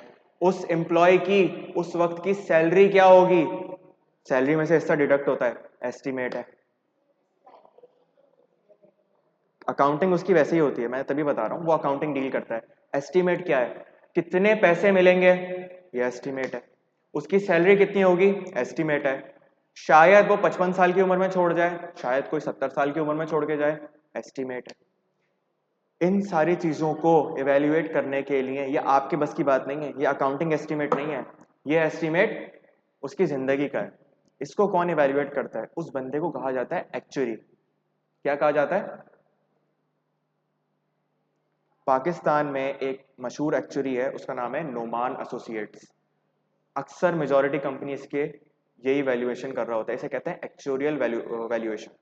नॉर्मली वो काम यही कर रहा होता है नोमान एसोसिएट्स, बड़ी बड़ी कंपनीज का। अब मुझे बताएं, नोमान एसोसिएट ऑडिटर नहीं है, उसको तो कंपनी अपॉइंट करती है कि यार मेरे इस प्रोविडेंट फंड की आज एक्सपेंस निकाल के दे दो कि मैं कितना आज एक्सपेंस करूं, कितना लायबिलिटी में डालूं। बात समझ आ रही है? उसको तो अपॉइंट किया जाता है ये देखने के लिए कि यार अगर ये एक्चुअली को ऑयल है, इसमें कितना ऑयल पड़ा हुआ है, काइंडली मुझे वैल्यू करके दे दो। उसको तो अपॉइंट किया जाता है, एक गैस की पाइप है, SSGC सबको गैस प्रोवाइड करता है, पूरे 2 सूबों को, सिंध को और मेरे ख्याल से एक और किसी सूबे को करता है, 2 सूबों को प्रोवाइड करता है, शायद बलूचिस्तान को करता है। तो 2 सूबों को SSGC गैस प्रोवाइड कर रहा है। मुझे बताएं पूरे पाकिस्तान में उसकी गैस की लाइनें बिछी हुई हैं। एग्जैक्ट 30 जून 2025 को क्लोजिंग है, वैल्यू करना है कि उसके पास गैस कितनी है। तो ये जो लाइनों में पड़ी हुई गैस है, क्या 12 बजे ऐसा होगा कि गैस रोक दें पूरे पाकिस्तान की? शायद 1-2 मिनट को रोकें या एक महीने तक रोक दें गैस, कि भाई हम वैल्यू कर रहे हैं एक एक पाइप पे जाकर उसमें कितनी गैस पड़ी हुई है। ऐसा कर सकते हैं? तो एक्चुअली की ज़रूरत है जो कि ये अंदाज़ा लगाएगा कि इसमें कितनी गैस पड़ी हुई है, पूरे पाकिस्तान में कितने पाइप हैं। तो एक एक्चुअरी चाहिए जो कि वैल्यू करेगा कितनी गैस है इनके अंदर। तो इसके लिए एक बंदा चाहिए होता है हमें, वो कौन होता है? एक्चुअली, जिसको हम लोग कहते हैं एक्सपर्ट।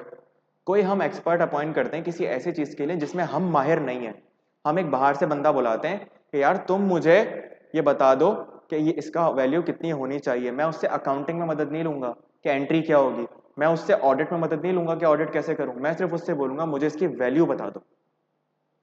एक और मिसाल, एक कंपनी है जिसका काम है बिल्डिंग्स, प्लॉट खरीदती है, बिल्डिंग्स बनाती है, उसे बेच देती है। मुझे एक बात बताएं, उसने प्लॉट खरीदा, उसकी वैल्यू कितनी है? अगर अपनी मर्जी से डालना चाहे तो वो तो करोड़ों में डालेगा, अरबों में डालेगा, और फेयर वैल्यू के थ्रू हो रहा हो तो इनकम ही इनकम। लेकिन हम ऐसा नहीं होने देंगे। तो एक एक्चुअरी को अपॉइंट करेंगे जो ये इवेल्युएट करेगा कि इस प्लॉट की वैल्यू क्या होनी चाहिए। अब वो कैसे करेगा ये आपको नहीं सीखना, एक फिर भी एक आइडिया दे दूं प्लॉट की या किसी घर की वैल्यूएशन किस तरह होती है। उसके नज़दीक अमेनिटीज़ क्या क्या अवेलेबल हैं, हॉस्पिटल, स्कूल, पार्क्स, ये सारी चीज़ें। वहाँ लाइट का क्या सिचुएशन है, वहाँ यूनिट कितना महंगा है, वहाँ गैस कितना आती है, वहाँ पानी की क्या सूरत हाल है, वहाँ पे सेवरेज सिस्टम कैसा है, मोहल्ला कैसा है, इलाका कैसा है, इन सबको देखते हुए डिमांड कितनी है उस इलाके की, इस सबको देखते हुए किसी भी जगह की वैल्यू तय की जाती है। तो ये काम एक्चुअली का है। क्या हम बैठ के सोचें यहाँ पे एक हॉस्पिटल है नहीं है, ये है नहीं, हम ऑडिटर हैं सर, हम अकाउंटिंग जानते हैं, हम ये नहीं जानते, कोई हम ब्रोकर नहीं है प्रॉपर्टी के। तो ये काम एक्सपर्ट करके देगा। उस एक्सपर्ट के काम को उसने रिपोर्ट ला कर दी, क्या हम ऐसे कैसे रख दें? बोले, एक्सपर्ट ने हमें वैल्यू करके दिया कि इस प्लॉट की वैल्यू है 1 करोड़ रुपए, क्या आपका जमीर इजाजत देता है कि उसने 1 करोड़ बोला आप 1 करोड़ लिख दें? सर आप तो CID हैं, आपको तो इस पे भी शक है, तो क्या आप इस बंदे के काम को इवेल्युएट नहीं करेंगे? करेंगे। उसको डील करता है आईएसए 500 और आईएसए 620। अब मैनेजमेंट एक्सपर्ट और ऑडिटर एक्सपर्ट में फर्क क्या है? ये वो बंदा है जैसे मैनेजमेंट अपॉइंट करती है, अगर हमें मैनेजमेंट वाले बंदे का काम समझ नहीं आया, हमें शक है, तो हम अपना एक बंदा अपॉइंट करेंगे। याद होगा एंगेजमेंट लेटर में भी हमने इस बारे में पढ़ा था कि अगर मुझे लगता है तो मैं अपॉइंट करूंगा, तो मैं अपना बंदा बुलवा लूंगा। अब मैनेजमेंट अपॉइंट करे या आप अपॉइंट करें, दोनों में काम क्या होगा? सर आप सबसे अहम काम क्या करेंगे?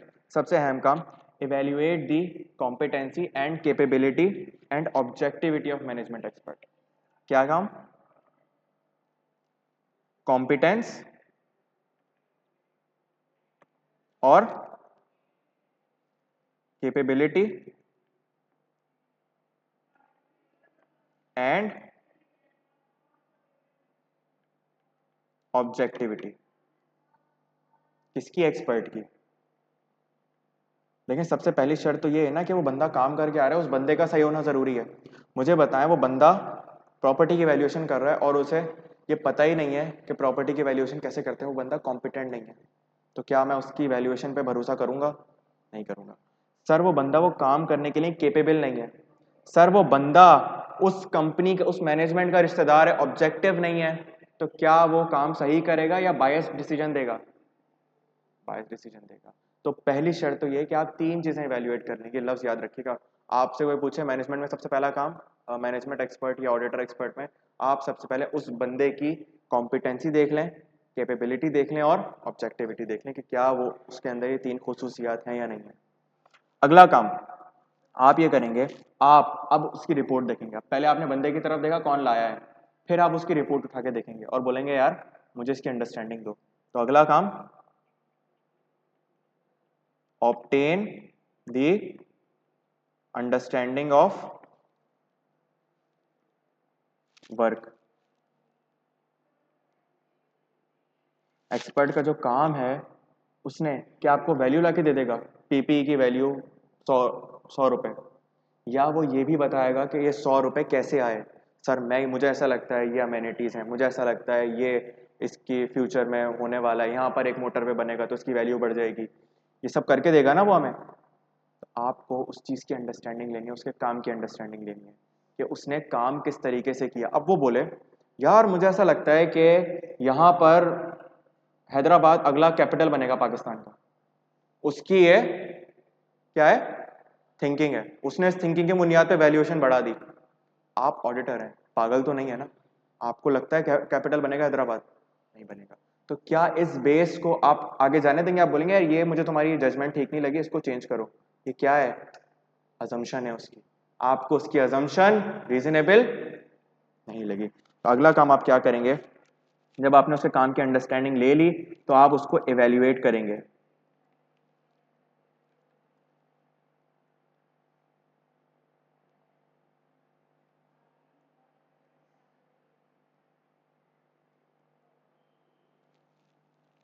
आप उसके काम की एडिक्वेसी चेक करेंगे कि क्या उसका काम सही है या नहीं है। पहले अंडरस्टैंडिंग ली थी कि मुझे बताओ, वो कह रहा है कैपिटल बनेगा हैदराबाद, अब आप देख रहे हो उसे कि क्या कैपिटल बन सकता है नहीं बन सकता, तुम कैसे मान रहे हो? तो क्या उसका काम एडिक्वेट है या नहीं है, ये देख लेंगे आप। देख लिया, अच्छा इसमें क्या क्या चीजें देखेंगे आप एडिक्वेसी देखने के लिए? क्या क्या चीजें सर? आप ये देखें कि उसकी जो फाइंडिंग्स हैं और जो कंक्लूजन्स हैं, क्या वो रेलेवेंट और रीजनेबल है?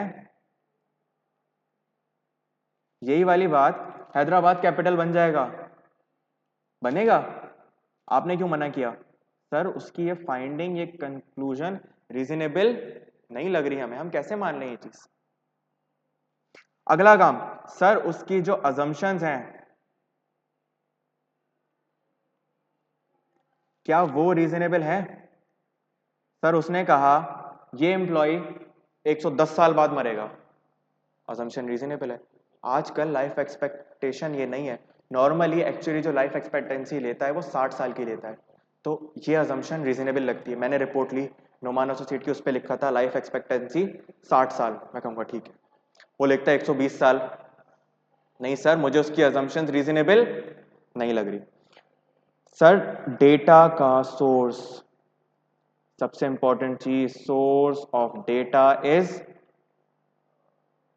कंप्लीट एंड, गौर कीजिएगा जरा, गौर कीजिएगा कि जो उसने अभी मुझे प्रोविडेंट फंड का अमाउंट निकाल कर दिया कि कितना होना चाहिए, मैंने क्या किया, मैंने उस अजम्पशन वजम्पशन सब देख ली, पता चला जो उसने अमाउंट निकाला है उसने तो अजम्पशन ठीक ली है, लेकिन एम्प्लॉयज हैं कितने, उनकी सैलरी है कितनी, कितने साल का कॉन्ट्रैक्ट है, ये सारी इंफॉर्मेशन उसको किसने दी है, मैनेजमेंट ने दी है। अगर मैनेजमेंट ने वो डेटा गलत दिया है तो क्या उसकी अजम्पशन सब कुछ सही होने का कोई फायदा? सर सबसे अहम चीज कि जो सोर्स है डेटा की वो कंप्लीट होना चाहिए, डेटा कंप्लीट होना चाहिए, डेटा एक्यूरेट होना चाहिए।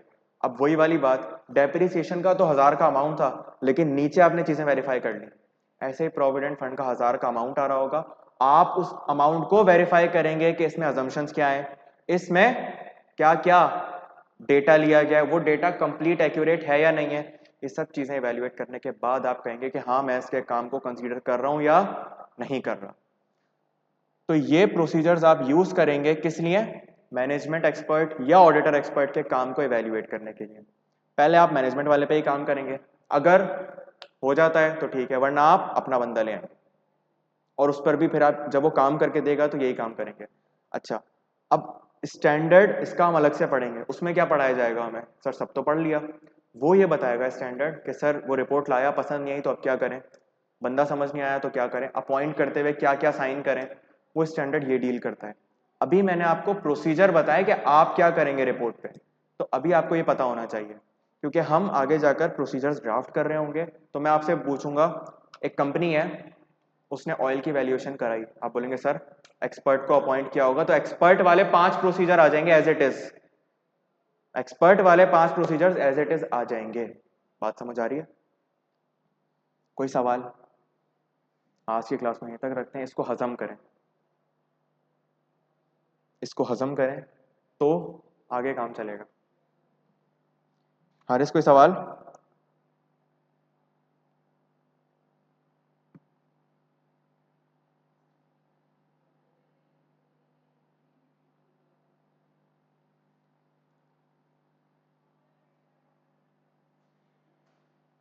ग्रेट, चलें इस चीज को मैं आपको ये डॉक्यूमेंट शेयर कर दूंगा, एक बार इसे रीड कीजिएगा, समझिएगा, कोई बात समझ ना आए तो पूछिएगा।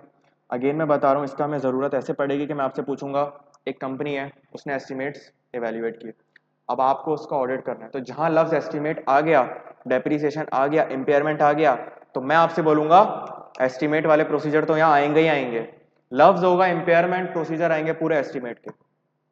लफ्ज होगा एक ऐसी चीज है जो कि हम वैल्यू नहीं कर सकते, हमें एक बंदा बाहर से बुलवाना है, ये जुमला होगा, और आप पूरे के पूरे प्रोसीजर एक्सपर्ट वाले लिखेंगे कि अगर मैनेजमेंट का एक्सपर्ट यूज हुआ है तो ये करो नहीं करो, ये सारी बातें समझ में आई? कोई सवाल?